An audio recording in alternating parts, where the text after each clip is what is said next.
La République démocratique du Congo est entrée dans la phase décisive des préparatifs des 9e Jeux de la francophonie.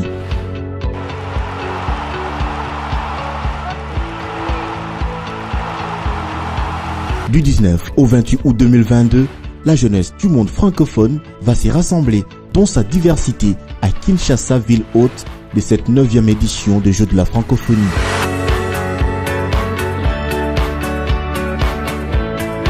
Malgré les retards accumulés et les contextes sanitaires difficiles liés à la pandémie du coronavirus, le président de la République, Félix-Antoine Tshisekedi, qui est déterminé à faire de ces Jeux une réussite, a marqué d'un saut le vendredi 9 avril 2021 dans l'enceinte de l'emblématique Stade Tata Raphaël.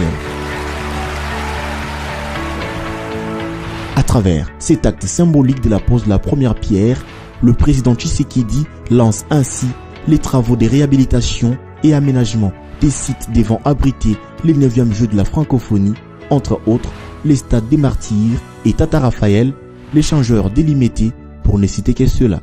Sur les sites du mythique Stade Tata Raphaël, où Mohamed Ali est entré dans l'histoire de la boxe, abattant George Foreman, sera construit les villages des Jeux, lieu d'hébergement d'athlètes et artistes ainsi que les différentes délégations. Il s'agit des 12 bâtiments de 7 étages avec plus de 2328 chambres au total qui seront construits afin de loger plus de 4000 personnes.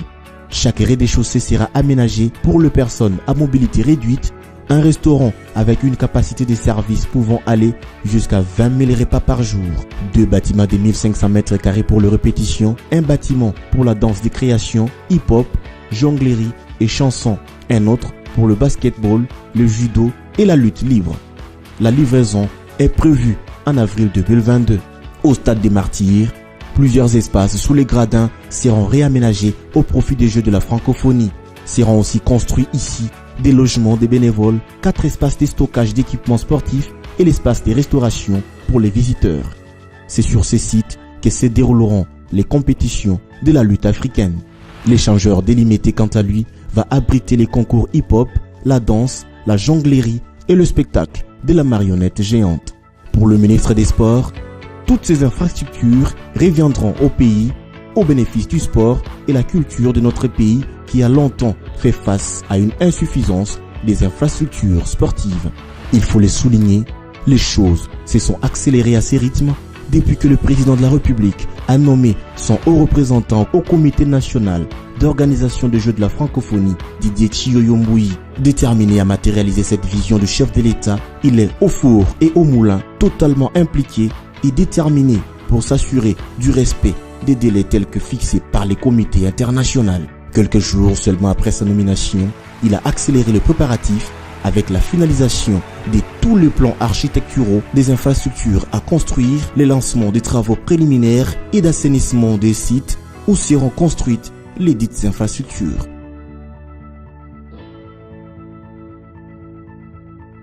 Didier Tshiyoyo-Mbuyi croit fermement en la réussite de ces grands rendez-vous de la jeunesse francophone sur le sol congolais. Nous, les peuples congolais, nous sommes prêts à relever ce défi et on va y réussir ensemble.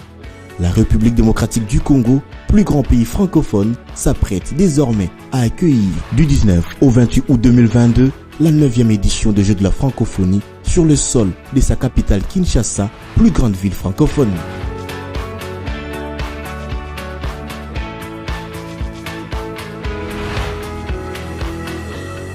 En route pour le 9e jeu de la francophonie.